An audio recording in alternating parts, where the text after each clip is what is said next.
Hello there, my name is Sixo, but more on that later because we're here today to talk about a surprisingly underrated recent generations toy, thanks to the fine folks at TF Source, link in the description below. Anyway, I completely skipped on Devcon here when he was first released, but then I was in the Transformers shop in Battersea, London recently, and I kind of didn't want to leave empty-handed, and this seemed like the most logical purchase, but to be honest, my expectations weren't all that high, but I feel like I was really wrong about that, because actually, as it turns out, this guy is a ton of fun. And sure, he's pretty much glupshito as far as Transformers goes, and even I never saw the original episode where he first appears as a one-and-done character until many years after it first aired, but there's still something about a character like this being finally realised in fairly accurate toy form that kind of appeals to me, you know? I mean, for starters, this vehicle mode might look a little bit nothing burger to you if you're not familiar with it, but actually it's very screen accurate, or at least mostly so, and quite Cybertronian as well, which is not always an epithet that I use positively, but in this case, it really works. I mean, sure, it's a fairly obvious blur retool with some quite apparent arms hanging off the side here and a bit of gappiness going on, but actually it looks really nice up close. I mean, there's some lovely molded detail going on, all of this kind of paneling and greebling, and there's some nice paint as well. These little red highlights really pop. I wouldn't say it's a lot of paint by any imagination, but actually compared to what we typically see on sort of deluxe class figures, I think this is pretty good and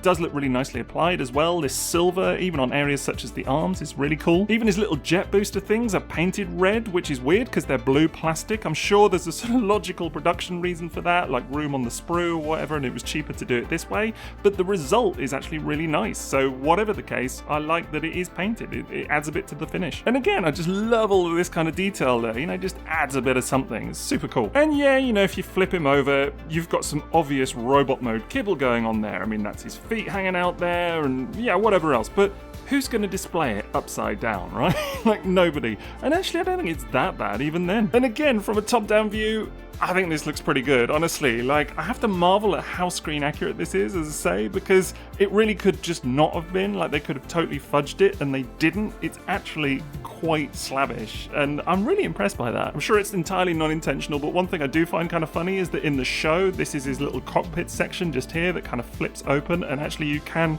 kind of do that here with this panel. I mean, it doesn't really work because that's his head just chilling out there. Hello. But it's also pretty neat how you can store his little handgun just here at the front, and that looks really nice again with that kind of painted silver. But just generally, I really like the look of this thing. I'm sure it's not going to be for everybody, but I dig it, and it's kind of got Star Wars land speeder vibes going on for me somehow, but yeah, I like it. And as much as, yes, I've used the word Cybertronian as a bit of a pejorative when referring to vehicle modes before, because, you know, sometimes there's a bit of a tendency to kind of flub these things. In this case, it kind of sits along stuff like Origins Jazz and Wheeljack and, you know, the Bumblebee for me, in that it's just great to see these forms from the cartoon that we never thought we'd really have in toy form done at long last, and done so well, frankly. And you know, with so much Generation 1 focus of late, I have been enjoying all the different universes that have been kind of thrown into Legacy and Age of the Primes more recently, but I can't deny that in this case, it is something a little bit different, and I'm pleased for it. Yes, it's Generation 1, but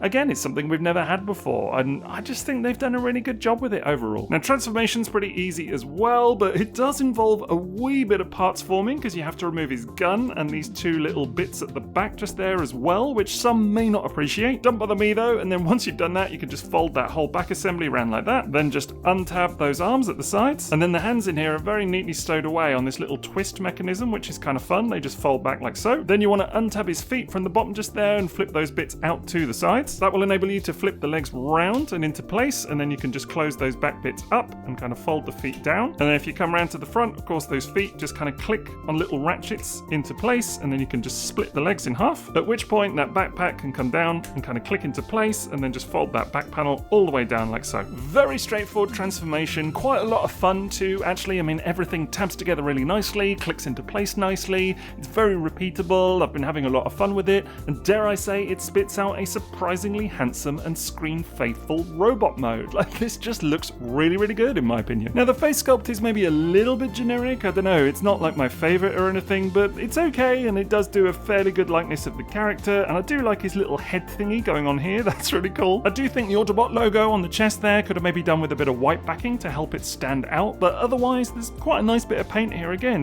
with the silver and red and a few little highlights just here, so that's all good. And likewise, I understand why pieces like this on the arm are painted, it's just to save on parts count, but actually it has the sort of side effect of looking really nice. And it's a similar story on the shins, where you've got little red painted sections like this, and it means that they catch the light really nicely and just, I don't know, add a little touch of something, And it does stand out a little bit versus the unpainted feet, but still it's a fairly good colour match. Likewise, I suppose you could single out the unpainted grey thighs, which don't look as nice or as premium as the silver paint elsewhere, but still, I understand why it's like that. And even from a back view, it's fairly clean and tidy. I mean, you've got a bit of backpack going on there, but nothing to grumble about. And overall, I think this is a very good looking robot form, surprisingly cohesive, and actually doesn't look at all like a blur retool, so props to that. And again, I just think they've done a cracking job at kind of realising the character at long last. I mean, genuinely, I know I said I wasn't that familiar with the old cartoon episode, it wasn't one I saw as a kid or anything like that, but still it is a character who's kind of worked his way into the general fandom consciousness,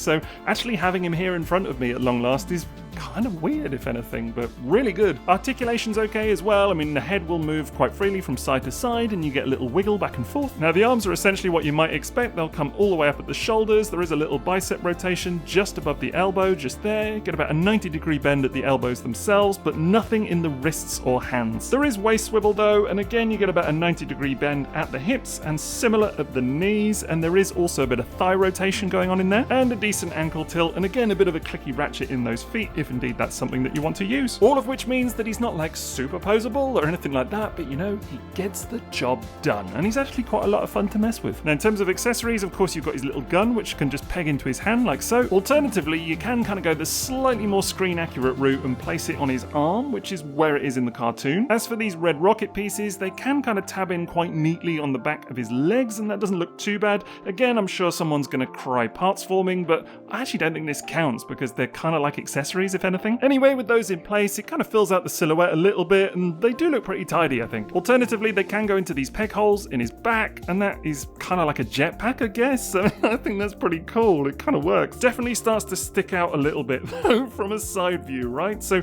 I think in terms of pure storage, my vote would be to keep them on the legs, but this is a bit of fun too. Alternatively, they can be hand-wielded as like a pair of blasters, which isn't something from the cartoon or whatever, but again, I think that works really nicely and could be a good option for display. Another suggestion from the instructions is to peg them in either side of the gun, like so, and I guess that works. I mean, this dude is meant to be a bounty hunter at the end of the day, so it stands to reason he'd have quite a decent arsenal, and this kind of lives up to that. But however you choose to display him, I just think that it's great to see him done so well. It's a very simple toy in many regards, it's a deluxe class effort, but they've certainly done him justice, and he does look really, really good against a lot of the other kind of cartoon-style G1 efforts of recent years as well. Or alternatively, kind of fits nicely alongside the growing raft of Generation 1 characters who never had proper toys before, but are now being realised in super accurate form as part of the recent Generations line, and I just think it's a great time for this kind of stuff right now. Above all else, I'm just really surprised by how much I'm enjoying this toy. Like, I had very kind of mid expectations of it, if anything. It was one that was sort of on my radar, but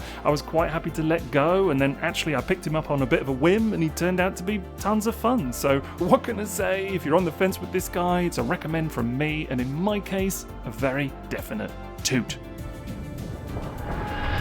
Now, as already mentioned, this review is brought to you by TF Source, so you will find a link to their site in the description below, and you should absolutely go and check them out for all your Transformers needs. I'd also be grateful if you could leave me a like for today's effort, please, and subscribe to the channel if you haven't already, but otherwise that's it from me, so have a great rest of your day, and TTFN.